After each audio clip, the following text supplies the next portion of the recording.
l'unico esempio di arte popolare collettiva in Sicilia. Parliamo degli archi di Pasqua di San Biagio Platani, delle realizzazioni spettacolari uniche nel loro genere che ogni anno richiamano numerosi visitatori, realizzati con amore per i dettagli dagli abitanti del luogo ed intrisi di tradizione, cultura, fede ed arte. E anche quest'anno il Comune di San Biagio Platani ha rinnovato questa bellissima tradizione che da 3 secoli porta avanti l'identità di questo paese, quindi gli archi di Pasqua.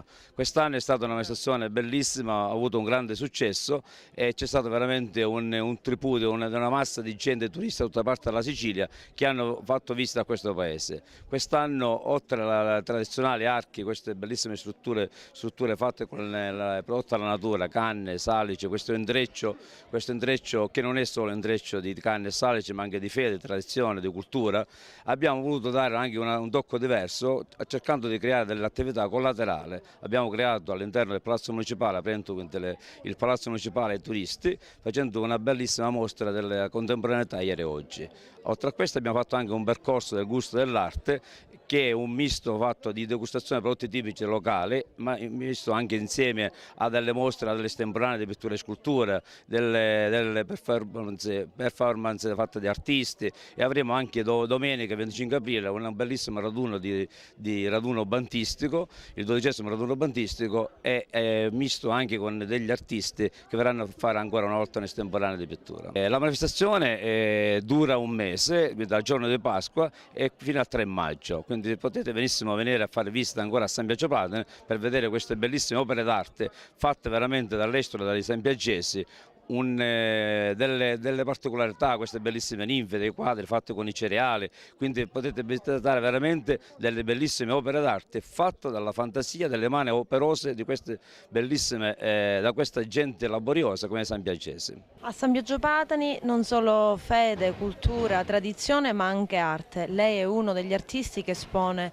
un'opera realizzata proprio per l'occasione. Ce ne parli?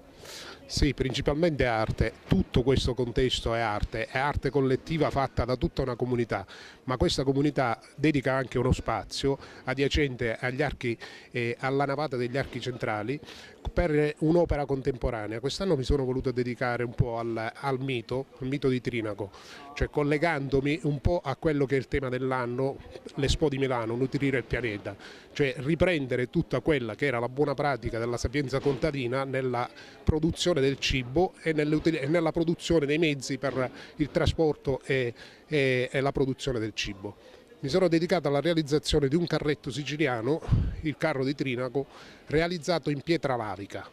Considerate anche il materiale ha un'importanza fondamentale, cioè pietra lavica è il materiale che il ventre della Sicilia tira fuori attraverso l'Etna.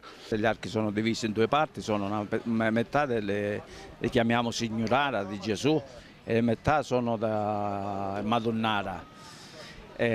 Tutto il lavoro fatto, diciamo, di canne di bambù, di pane, quadri fatti di pane, di cereali, tutta roba fatta, diciamo, a livello artigianale.